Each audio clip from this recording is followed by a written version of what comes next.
Bonjour à tous. Alors tout d'abord, je tenais à vous remercier car grâce à vous, nous avons dépassé les 300 000 abonnés sur la chaîne YouTube. Cette chaîne, elle est pour vous, hein. C'est un ensemble de tutos qui vous permettent de comprendre certaines choses et de progresser. Et c'est plein d'astuces. Donc encore une fois, merci. Pour ceux qui ne sont pas abonnés, je vous invite à le faire. Vous allez voir, c'est des conseils gratuits et c'est toujours sympa d'avoir accès à des astuces. Alors le thème du jour, c'est qu'est-ce qui vous empêche de frapper lors d'une agression? Et ouais, c'est paradoxal, mais parfois on est bloqué. Donc on sait que la part technique dans une confrontation physique est d'environ 20 à 30%, donc le reste est mental. Mental dans la globalité, hein, que ce soit sur la vigilance, le comportement, la connaissance de soi, la détermination, enfin c'est très général. Donc qu'est-ce qui vous empêche? En fait c'est votre cerveau. En fait votre cerveau, ça peut être un super allié, mais ça peut être votre très gros ennemi. Donc en fait ce qu'il faut, c'est arriver à canaliser tout ça. Et vous allez voir qu'on peut être champion d'arts martiaux, on peut être expert en arts martiaux, en sport de combat, et on peut être bloqué, le cerveau peut bugger, et là est le problème. Alors la première raison, c'est qu'on a peur de faire mal, et alors c'est assez particulier, mais beaucoup de gens ont peur de faire mal, ont peur de taper. Et en fait, c'est un blocage qui est lié principalement à votre éducation. Alors que ce soit une éducation liée à, on va dire, ce qui est judéo-chrétien, par exemple le fait de dire tu ne tueras point, et ainsi de suite. Ça peut être aussi une éducation parentale, c'est surtout celle-là d'ailleurs, où là on vous dit faut mieux favoriser le dialogue, ne tape pas, si tu as un truc à faire, utilise plutôt la parole, c'est la plus grosse arme. Et forcément, ça s'ancre, et le jour où on en aura besoin, ça posera problème. Vous ne pourrez pas switcher pour passer en mode bestial, en mode combat. Alors, deuxième raison, c'est qu'on pense qu'en restant dans le stade verbal, en fait, on va pouvoir tenir et ne pas basculer en mode physique. C'est une grossière erreur, parce qu'en fait, ce qui va se passer, c'est qu'avec le temps, l'agresseur va prendre confiance, il va vous bousculer, vous insulter, et vous, par contre, vous allez régresser, c'est que vous allez passer dans un stade de soumission.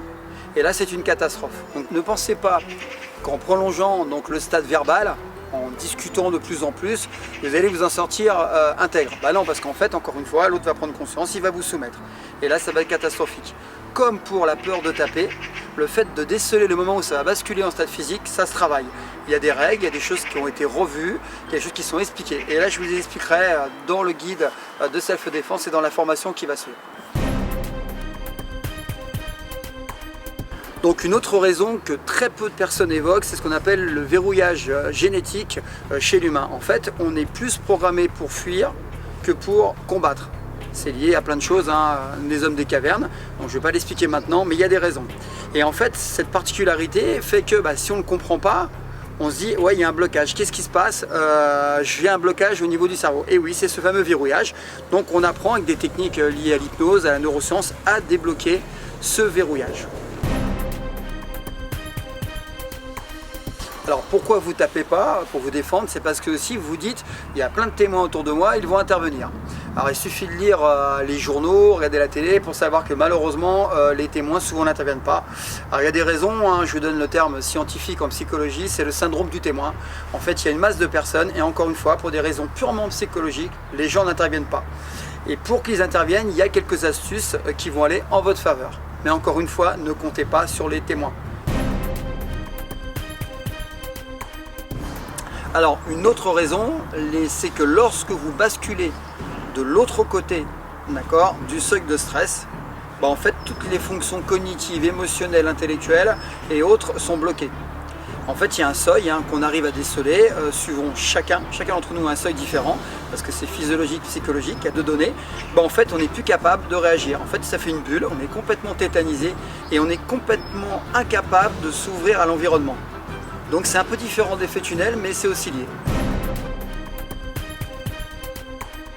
Alors une autre raison, c'est la peur en fait des poursuites judiciaires.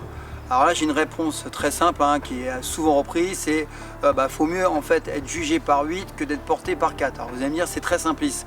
Non, c'est qu'à un moment donné, il faut prendre ses responsabilités. Si vous sentez que ça va basculer en mode agression violente, vous ne pouvez plus discuter, il va falloir faire quelque chose, vous n'allez pas vous soumettre. Donc dans ces cas-là, il faut taper.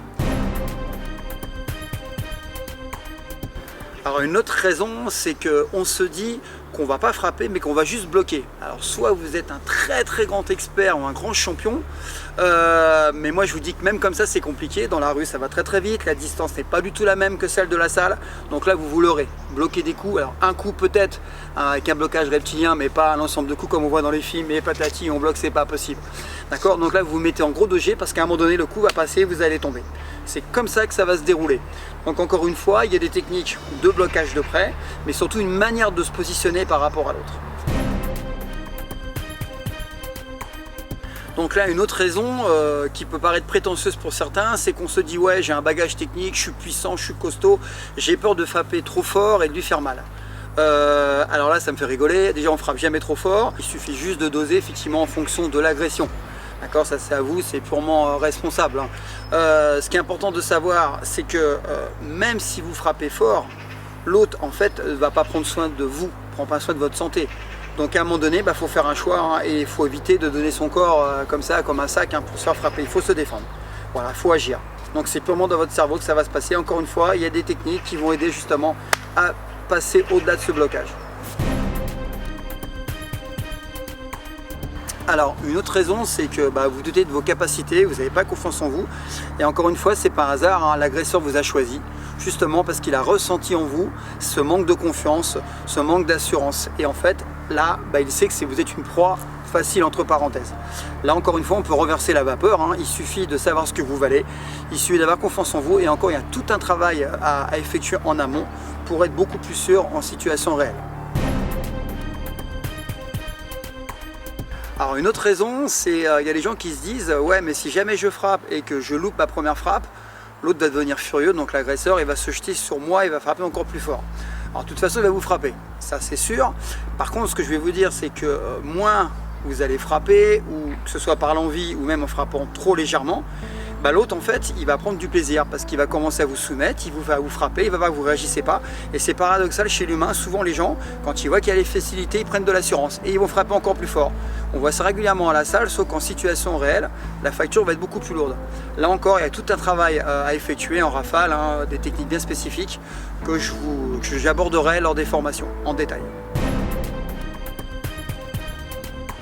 Il y a une raison aussi, c'est que les gens se disent oh là là, il est costaud, il est bien plus fort que vous. Alors là, je répondrai très rapidement en disant simplement que ce qui compte, c'est pas la force physique, la force musculaire, mais la détermination. Je l'ai déjà expliqué.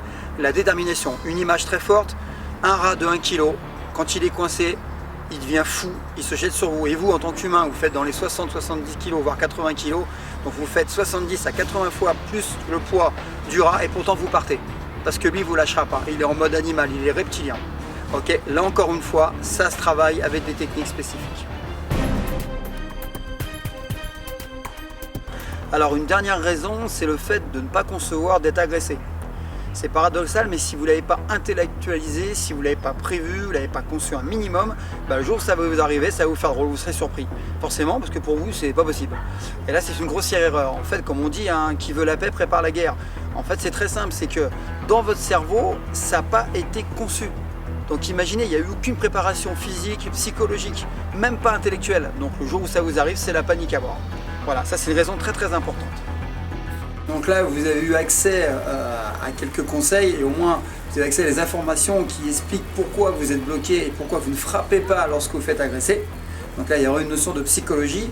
En fait, c'est très simple, il y a des solutions, il y a un travail à effectuer, très structuré, très pédagogique, et c'est pour ça que je vous invite donc à télécharger le guide de self-défense qui est juste en dessous de la vidéo, qui vous donnera accès après à des vraies formations où vous verrez complètement en détail tout ce qui a été abordé.